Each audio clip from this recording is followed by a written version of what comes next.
Today we're going to be 3D printing and constructing what is called the Zero Waste Jubilee. Now this is basically a robot-like little fully articulate dude almost, and it's sweet. So here's all the parts here. We've got like a couple of heads to choose from. We've got the main body up here, and this comes in about 4 different files that you print off in a sheet, and it's pretty cool. It's also made to not actually be glued together at all, but I will add a bit of glue to a few parts.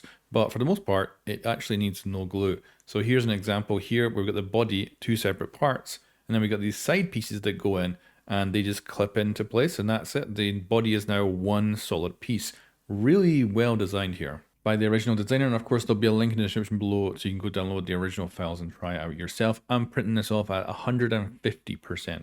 So that's us now got basically the skeleton of this creation, and we're going to add some bulk to it as we've got these side panels that go on, and they have pins that run through them as well. Now I think at default size you would actually use your filament unprinted, so you just get like a little strand of filament, put it in as your pins, but because I've sized this up 150%, I've decided to make my own, so they're 2.5 millimeters wide, and of course made them the right length for each part.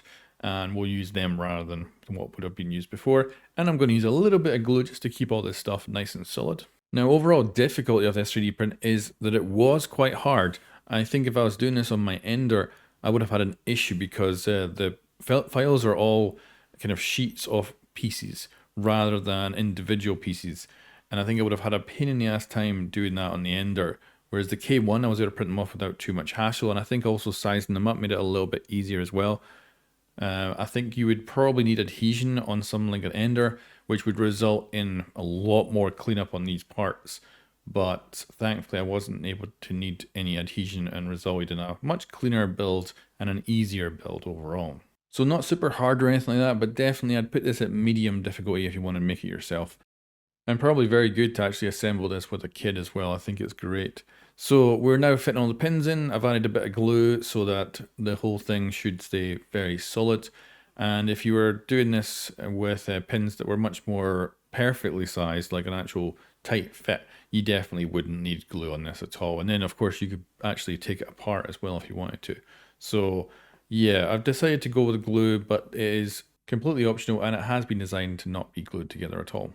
But while I've been prattling away, you can see that I've now got the top assembly on here, and it is really starting to bulk out and look cool.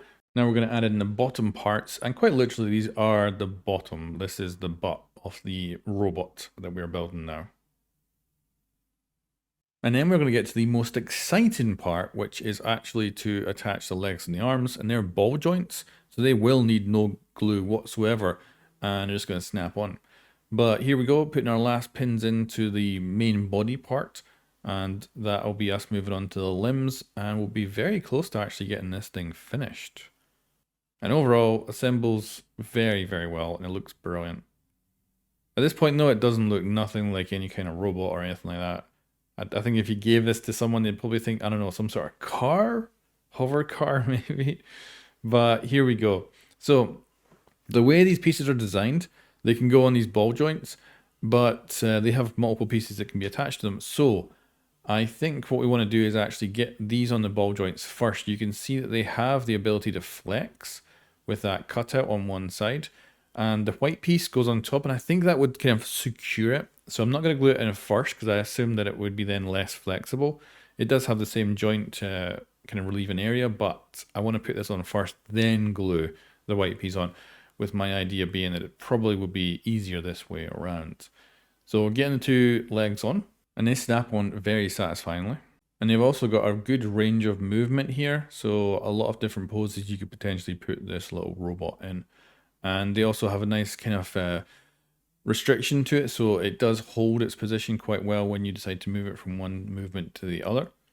And now I'm going to go ahead and add on our white pieces. So simply gluing these on. Again, you don't need glue here, but I am definitely going to do it because I want this thing just to stay together a little bit better. And I almost put the wrong piece on there, on that side, which would have been a big mistake if that had glued on. Would have been having to snap it off and reprint the pieces. That would not have been good. Then go ahead, install my pins. I've got one there. It's got a little bit of filament coming off it, but we'll clean that up. And yeah, this is our big fat hips, I guess, of this robot. And this just looks very freaking cool.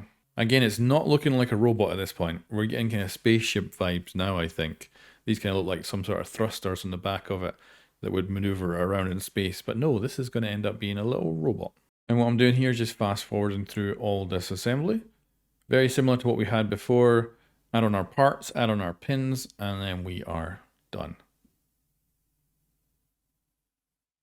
Could go with a lot of different colors here for printing this off to. The red pieces I did paint, and I thought they looked great. And of course, could have done all kinds of colors with the pins as well to add a bit of overall design. And now we're going to move on and do the upper arms. So again, two pieces, and one has the ball joint kind of connector, and the other piece is going to give it more structural security, and of course a couple of pins as well. And we're just going to snap these in, and again, the range of motion is very, very good on these pieces. Absolutely awesome. So we'll do 2 at a time, just like we did before. Get them snapped in, glue them up, and then we are done with the upper arms. And then that's it for the glue. So I'm not going to be using glue from this point out because our parts really do snap into each other. So let's get these glued up, get them pinned in, and then we are on to the final steps, which is the lower parts of each arm, lower parts of each leg, and yeah. And again, it's still looking like a spaceship at this point, but we're getting there. It's all going to come together. And then what we got here is our legs and arms. These are all 2 parts each. You push them into the holes here, connecting each other, and then they are basically now one object, even though they're completely separate from each other. And they're all exactly the same as well. So that is now starting to look like a proper robot. So we got some feet, and these just simply fit into the ball joints. And because the leg parts there are 2 separate bits that are held in by a circle piece at the top and then the ball joint at the bottom, they actually become a solid overall piece and don't need any glue. So really good. And they were a little bit of effort to get into their ball joints, but the hands were actually perfect. Now the hands as well, they also have holes in them, so you could 3D print yourself like a custom sword or a weapon or whatever you wanted this robot to be holding. You could actually print them out and then of course put them on the hands. Now we actually have 2 heads to choose from, so we got a vertical option, which looks okay. It does give quite a kind of robot look, or we've got a horizontal version. And I just kind of feel this one, for me anyway, this is the one that's working perfect. So just a matter of trying to figure out how to hold this thing to get enough pressure and then just push in until the ball joint goes in, and that's it. So that is our completed robot. You can see the overall design here looks absolutely spectacular. Really freaking cool. The actual arms are totally the wrong way around in this because I forgot to flip the ball joints around there. But other than that, it looks so good. It is a very cool design. And it is quite annoying to kind of get it to just stand up properly, but that's because I'm kind of inexperienced with it. I think if I played with this for a while, or if you gave this to a kid, I think they'd absolutely have a blooming fun time with it. I think it's great. And I'm not sure what pose I'm going to put it in for display when I just kind of put it somewhere, or if I should, get a couple of swords or something to put in it. So give me some suggestions in the comments below if I should have this displayed a certain way and with like some sort of cool looking weaponry, or maybe something less violent as well. I don't know. Anyway guys, thanks for watching, and I'll catch you next time.